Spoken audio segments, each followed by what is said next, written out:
Quilters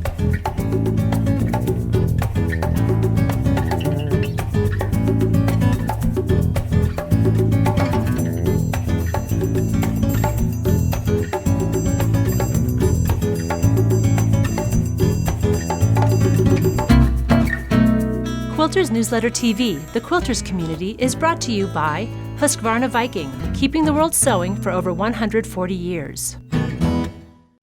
Hi, and welcome to Quilters Newsletter TV, the Quilters community. I'm Mary Kate Karr-Petras, and I'm here again today with Quilters Newsletter's creative editor, Lori Baker. Hello, Lori. Hello. Lori and I were talking, and we decided it would be a great idea to have her come in and talk about basics.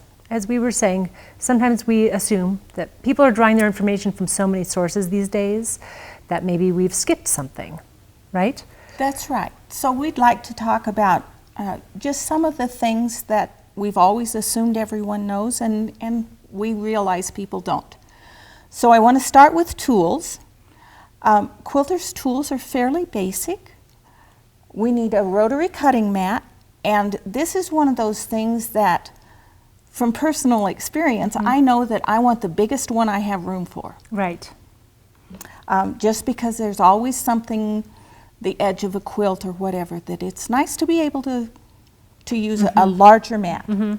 Then I use two different rulers. I like this one. It's a 6x24. It has 1/4 inch markings on it. It's also got angle markings, so we've got 30 degree, 60 degree, and 45 degree angle markings. That's nice. I have an older one, and I don't think I have a 30 degree mark on it. I know I have a 45 degree, so you might want to look for that. Yes. To see, because a lot of patterns are written these days. That's right. More than they used to be, taking advantage of those angle Correct. marks to cut certain shapes. Correct. In lieu of cutting templates, for instance. So when you're shopping, you might want to look for those angle markings. Exactly. They really can make life a lot easier. Yes, Yeah. they certainly do. Then the next ruler that I like, and this one isn't a necessary thing, but I really, really like having it, and that's a square ruler for when I square up my blocks. The easiest thing to do is have a ruler the size of your block. So if you're making an 8-inch block, it's going to need to be cut at 8.5, so you want an 8.5-inch square ruler, and whatever. If you don't want to do that, get a fairly large one, and you can use it for a lot of different size blocks. Right, and having, you said it's something you can get away without having for a long time, and I'm a testament to that. I got away without using one for a long time. Once I got one, though, I said, I will never not have one of these again. Yes, they're wonderful. Yeah. And when it comes to, say, squaring up, if you're making your half square triangle units a little bit bigger or anything, maybe a little oversized, and you need to cut it down to 4 inches even, you can use this to do that. Yes, it's not just for an 8-inch size block. And you can get that square corner because you can get two adjacent sides with one ruler. So, and the diagonal marking on it helps you line it up. So absolutely. They're very helpful. Yes. Very helpful. Then, of course, to go with those, you need the rotary cutter. Yes. And the rotary cutter is essentially a rolling razor blade. Yeah, a lot sharper than... We need to pay attention when we're using that. That's not the time to be watching TV and reading a book and cutting all at the same time. Don't multitask. No. Pay attention. Especially if you're cutting if you're changing your blade out as often as you should be, which again, I don't always change my blade as often as I should maybe, but you can, it's sharper than a pizza cutter. Absolutely. That's for sure. So that brings me to a point. How do I know when I want to change my blade? And 2 times. If you're getting if you have a nick in it, so it's not cutting every single thread as you're cutting, you need to replace your blade. The other time is if you're having to press really hard, you've got a dull blade. That's when I know. That's when I know I need to change my blade. Exactly. So, and again, money well spent. It'll save Absolutely. It'll ensure more accuracy in your cutting and the fabric that you're cutting, and it saves your arm. Yes. And I think we're safer when we have a sharp blade that we're not having to work so hard at using. So you're not pressing it so hard, and then there's not all that pressure going against the ruler, and you risk it skipping off and nicking, Right. Because it can do some damage. Yes, it can do some damage, even when it's a little dull. So. Even when it's a little dull. Okay, and then I want to talk just a minute about how to hold the rotary cutter.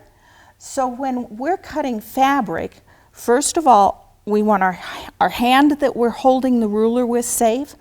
I always put my pinky on the cutting mat, and then my hand simply isn't wide enough to get over there without really stretching so it's past the edge. So that's a safe position for my hand. It also helps prevent the rotary cut or the ruler from sliding because I've anchored it with my pinky. You've talked about that before, and it was one of those, I wish I'd thought of that. Yeah.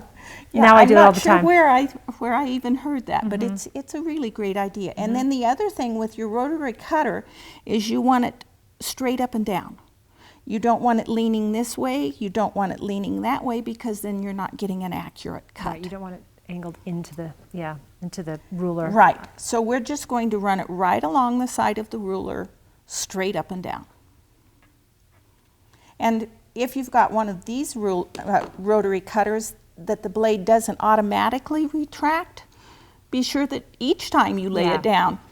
Just make it a habit. Exactly. You just get into that mode and it just automatically closes every time you're done using it. Yeah, it's a good habit to get into. And then I want to talk about scissors. I have We do occasionally still need scissors. That's right. The rotary cutter won't do everything. That's exactly right. And I like nice quality scissors. I like to take care of them. How do you take care of them? I don't let my children near them. That is step number one. They also usually come with a sheath, and I do use my sheath. Okay. And you don't cut paper with them? Don't cut paper with them. Just fabric? Just fabric. And then I'm never sure what to call these little tiny scissors, whether they're scissors or snips. But these are wonderful to have by your machine to snip threads and that sort of thing. So I think those are a great tool. Oh, and also if you're doing finer work, you have to Yes. cut around smaller angles. If you're doing applique at some point, those you could do it with shears, but they're harder to maneuver. And those little ones, you can really get some nice shapes cut out. That's right. And then, of course, we've got to have pins for part of what we do anyway. I'm not a big pinner, but there are times when you do need pins. I'm pretty persnickety about bent pins and dull pins. They go in the trash in a heartbeat.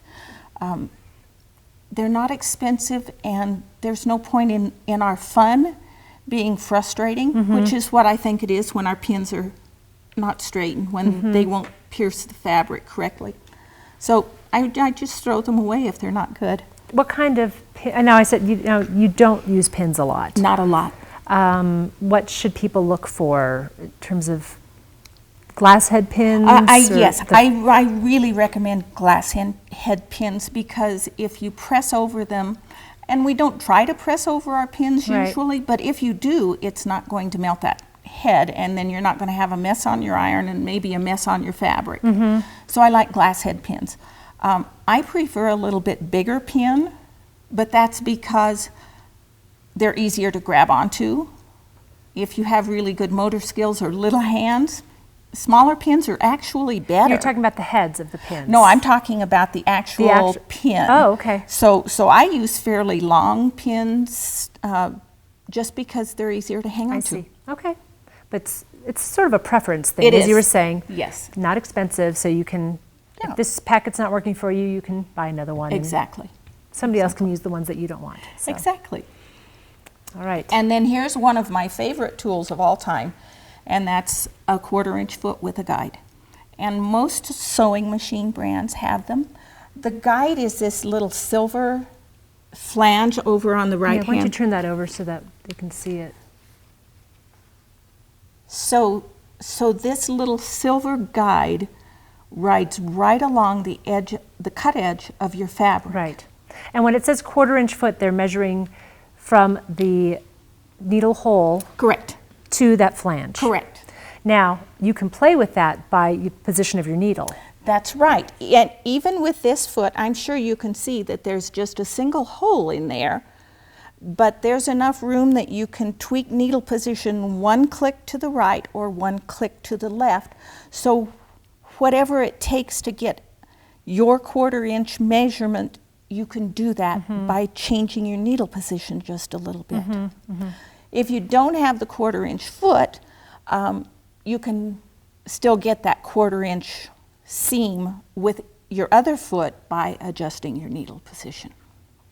True. Yeah, so, but I like it because I think the guide eliminates the movement of the fabric in one direction. It won't go any farther to the right, so it makes it easier for me to go faster. And they didn't have them like 20 years ago? No. Probably in the last 8 to 10 years That is recent, when they started, when I found the first foot with a guide. But again, it's one of those things that once you get used to it, it just makes your life so much easier. There's that much less thinking you have to do while you're sewing. Correct. It's again worth it. Yes. To get one. Yes. So. I also wanted to talk about needles, and that's one of those things that we're just doing straight stitch most of the time. We're usually working with cotton fabrics. I simply use an 80-10 sharp Microtex quilting needle. Any of those 3 labels will work fine. An 80-12, I said an 80-10, didn't I? I think you did, yeah. It's an 80-12. Okay. And that's a size, and that's a good place to start with most threads.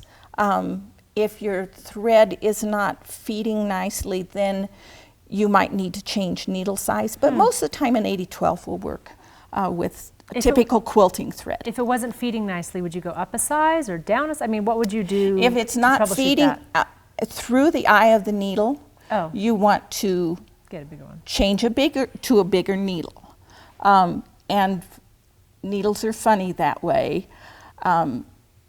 They don't match thread. Thread to get bigger, the number gets smaller. Needles to get bigger, the number gets larger. So if you're using an 80-12 and the thread doesn't feed nicely, try a 90-14. Right. Okay. Thread's another thing we want to talk about. Typically we use cotton thread.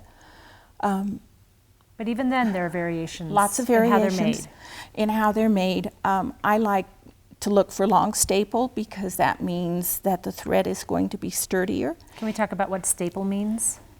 Staple is the way when they process the thread, it's the length of the little pieces of cotton fiber. So a long staple is going to have less ends in it. Right. It's therefore more going to continuous fibers. Yes. And so presumably stronger. Stronger and also less linty. Right. Which is nice for your sewing machine. So I do look for things to look out for. Nice quality thread and nice quality fabric.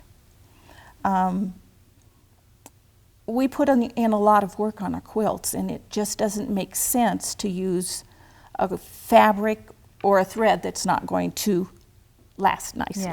Yeah. And we understand people are on a budget. Absolutely. We know this. Absolutely. We know what that's like, and we know that you can get discounted fabrics in a variety of locations. Just take a look at the quality. So if you're going to buy something that is discounted, so right now currently quality fabric in a quilt shop is maybe $11 a yard, approximately. So if you're going to get something that's less expensive than that, you might want to actually not just order sight unseen online or unfelt. Yes. You might want to be able to feel it, hold it up to the light, see how opaque it might be. Yes. Or transparent, if you can see through it, the thread count. Just things to look out for. Right. We're not saying don't look for a bargain, but caveat emptor. A real bargain is good quality. Exactly. Fabric Value. at a less price than usual. Right. Okay, so we have one quick technique that you wanted to talk about. I wanted to talk about chain piecing. Well, first I want to talk about how I cut. Oh, okay. When I cut, whenever it's possible, I put my 2 fabrics together. I cut at least 2 layers at once. Most of the time I cut 4 layers at once. And I put them so the right sides are together, so that when I finish cutting, it's already ready to sew. Now this is when you know what fabrics are going to be pieced together in your pattern. So Exactly. it requires a little pre-planning, but it's time well spent. It's time well spent, because once I get this cut, it's already together and ready to go in the sewing machine. The edges are matched. I don't have to mess with it at all. It's ready to sew. Okay. So that's a great little time-saving hint, is to put your right sides together. And then I like to do chain piecing, which means that I'm going to sew right off of one patch right onto the next one. There are a couple of reasons I like to do that. One is that I've been sewing for a long time. And when I first started sewing, if I didn't chain piece, my machine would come unthreaded. Ah, interesting. But when you sew right onto the very next patch, your machine can't come unthreaded. You've also got the advantage of you don't have to trim threads from both sides of the patch. You only have a single thread going in between the two of them. It just makes sense. It's another of those, you kind of don't think about it after a while, but it's a time-saving little hint. And so when I first read about chain piecing before the internet, I didn't know you didn't need to actually lift your presser foot. No. You just sort of edge it underneath, Right. and then the feed dogs will take over. And that's the correct. time-saving aspect. That's correct. And the labor-saving aspect. And then I wanted to talk about one more thing. Okay? That's something that I learned actually fairly recently, and that is troubleshooting things. Okay. So after I've sewn just a ways on my first patch, I'm going to take it out of the machine. I'm going to turn it over and check and make sure stitch quality is good. If it's not, there are three things that I do. One is I simply unthread my machine and rethread it. Okay. Check again. If stitch quality is still not what I expect, I change my needle. Okay. If stitch quality still isn't what I want, then I start messing with my upper tension. Okay. And that's just an adjustment on the screen or a dial on your Right. machine. Just to play with it, to troubleshooting. Yep. So. Well, the basics obviously are quite comprehensive, but these were just the basics Yes. to get started in case you are new to quilting and you feel like maybe there's some information that you hear about, but that you're not sure what the background was. We hope that this was helpful. Thank you, Lori, very much. Thank you for joining us. We look forward to seeing you next time. Bye-bye. Quilters Newsletter TV, the Quilters community, is brought to you by Husqvarna Viking, keeping the world sewing for over 140 years.